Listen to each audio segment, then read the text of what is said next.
नाशिकमध्ये होणारा सिंहस्थ कुंभमेळा लाखो भाविकांची श्रद्धा, हिंदू धर्मासाठी अत्यंत पवित्र असा हा सोहळा.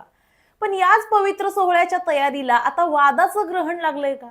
एकीकडे कुंभमेळ्यासाठी कोट्यावधी रुपयांची विकास कामं सुरू आहेत, तर दुसरीकडे शेतकरी रस्त्यावर उतरलेत. लोकप्रतिनिधी प्रशासनावर नाराज आहेत, बैठकीतून नगरसेवक सभात्याग करतायत आणि विकास कामांवर भ्रष्टाचाराचे गंभीर आरोप होत आहेत. त्यामुळे फक्त कुंभमेळ्याच्या तयारीचा नाही, तर एवढ्या मोठ्या धार्मिक सोहळ्याच्या नियोजनातच नेमकं काय चाललंय जाणून घेऊया. नमस्कार, मी सारिका आणि तुम्ही पाहताय पॉलिटिकल महाराष्ट्र. तर नाशिकमध्ये सिंहस्थ कुंभमेळ्याच्या पार्श्वभूमीवर मोठ्या विकास कामांना उधाण आलंय. रिंग रोड, साधूग्राम, वाहतूक व्यवस्था, पाणी पुरवठा, स्वच्छता आणि इतर पायाभूत सुविधांसाठी मोठं असं नियोजन केलं जातंय. प्रशासनाकडून कुंभमेळा भव्य आणि ऐतिहासिक करण्याचे दावे केले जात आहेत, पण प्रत्यक्षात या तयारीचा आढावा घेतला तर एकामागून एक वाद समोर येत आहेत. कुठे शेतकऱ्यांचा रोष, कुठे लोकप्रतिनिधींची नाराजी, तर कुठे विकास कामांवर भ्रष्टाचाराचे आरोप. त्यामुळे कुंभमेळ्याच्या तयारीपेक्षा सध्या त्याभोवती निर्माण झालेल्या वादांचीच जास्त चर्चा होताना दिसते. सगळ्यात मोठा वाद हा आहे तो म्हणजे रिंग रोड आणि साधूग्रामसाठी होणाऱ्या भूसंपादनाचा. रिंग रोडसाठी शेतकऱ्यांच्या जमिनी ताब्यात घेताना अन्याय केला जात असल्याचा आरोप शेतकऱ्यांनी केलाय. एवढंच नाही तर रिंग रोडचा नकाशा बदलून काही अधिकारी आणि राजकीय नेत्यांना फायदा करून देण्याचा प्रयत्न होत असल्याचा गंभीर आरोप सुद्धा या आंदोलकांनी केलाय. त्यामुळे भूसंपादनाचा हा प्रश्न आता फक्त प्रशासन आणि शेतकऱ्यांमधला राहिला नसून त्याला थेट राजकीय रंग चढलाय. आपल्या मागण्यांकडे प्रशासनाचं लक्ष वेधण्यासाठी शेतकरी गेल्या काही दिवसांपासून आंदोलन करतायत. आता तर या आंदोलनाची धग थेट मुंबईपर्यंत नेण्याची चर्चा सुरू आहे.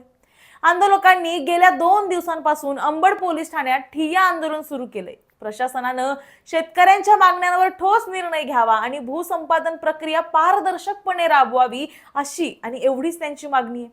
याच पार्श्वभूमीवर मुख्यमंत्री देवेंद्र फडणवीस 2 दिवसांनी नाशिक दौऱ्यावर जाणार आहेत. त्यामुळे आंदोलकांनी मुख्यमंत्र्यांचं प्रत्यक्ष भेट घेण्याचा आग्रह धरला. यापूर्वी मुख्यमंत्री देवेंद्र फडणवीस आणि कुंभमेळा मंत्री गिरीश महाजन यांच्यासोबत शेतकऱ्यांची चर्चा झाली आहे. मात्र चर्चा होऊन सुद्धा प्रश्न पूर्णपणे सुटला नसल्यानं आंदोलन सुरूच आहे. त्यामुळे मुख्यमंत्र्यांच्या नाशिक दौऱ्यात शेतकऱ्यांशी प्रत्यक्ष चर्चा होते का आणि भूसंपादनाच्या वादावर तोडगा निघतो का, याकडे सगळ्यांचं लक्ष लागलंय. पण फक्त शेतकरीच प्रशासनावर नाराज आहेत असंही नाहीये. सिंहस्थ कुंभमेळ्याच्या नियोजनावरून नाशिकमधील नगरसेवक आणि लोकप्रतिनिधींमध्ये सुद्धा मोठी नाराजी निर्माण झाली आहे. मंगळवारी पंचवटी विभागातल्या भोरे नाट्यगृहात सिंहस्थ कुंभमेळा प्राधिकरणाच्या वतीनं तब्बल 122 नगरसेवकांची बैठक आयोजित करण्यात आली होती. सिंहस्थाच्या विविध विकास कामाचं आणि नियोजनाचं सादरीकरण या बैठकीत केलं जाणार होतं. मात्र बैठकीला अधिकारीच वेळेवर पोहोचले नाहीत, त्यामुळे बैठक तब्बल 1.5 तास उशिरानं सुरू झाली. बैठक सुरू झाली तेव्हा सभागृहात अवघे 15 ते 20 नगरसेवक उपस्थित होते. परिणामी संतप्त झालेल्या 55 पेक्षा अधिक नगरसेवकांनी सभात्याग केला. म्हणजे एकीकडे हजारो कोट्यवधींच्या विकास कामाचं नियोजन सुरू असल्याचा दावा केला जातोय आणि दुसरीकडे त्याच नियोजनाच्या बैठकीला अधिकारी वेळेवर उपस्थित राहत नाहीत. हा समन्वयाचा अभाव आहे, नाहीतर दुसरं काय? या प्रकारानंतर भाजप शहराध्यक्ष सुनील केदार यांनी थेट मुख्यमंत्री देवेंद्र फडणवीस यांच्याकडे कुंभमेळा आयुक्त शेखर सिंह यांच्या विरोधात तक्रार केली. त्यामुळे या संपूर्ण प्रकरणाला राजकीय किनार सुद्धा मिळाली. दरम्यान या नाराजी नाट्यानंतर सिंहस्थ कुंभमेळा आयुक्त शेखर सिंह यांनी स्पष्टीकरण दिलंय. सिंहस्थाच्या नियोजनात स्थानिक लोकप्रतिनिधींना विश्वासात घेतलं जात असून त्यांच्या सूचना आणि अनुभवाचा विचार केला जात असल्याचं त्यांनी स्पष्ट केलं.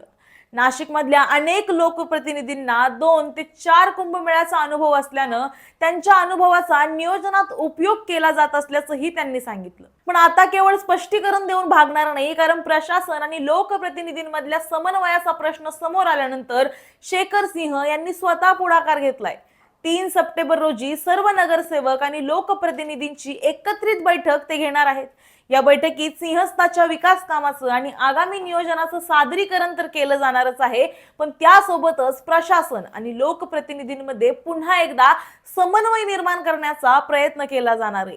सगळ्यांना विश्वासात घेऊन सिंहस्थाचं नियोजन पुढे नेण्याचा प्रयत्न या बैठकीत केला जाणार आहे. पण आता प्रश्न असा आहे की 3 सप्टेंबरची बैठक खरंच नाराजी दूर करणार का? शेतकऱ्यांच्या भूसंपादनाचा प्रश्न सुटणार का? रिंग रोडच्या नकाशावरून केले जाणारे आरोप स्पष्ट होणार का? आणि सर्वात महत्त्वाचं म्हणजे सिंहस्थ कुंभमेळ्याच्या तयारीत प्रशासन, सत्ताधारी आणि लोकप्रतिनिधी खरंच एका सुरात काम करणार का? कारण सिंहस्थ कुंभमेळा हा केवळ एक विकास प्रकल्प नाहीये, हा लाखो कोट्यवधी भाविकांच्या श्रद्धेशी जोडलेला एक पवित्र सोहळा आहे.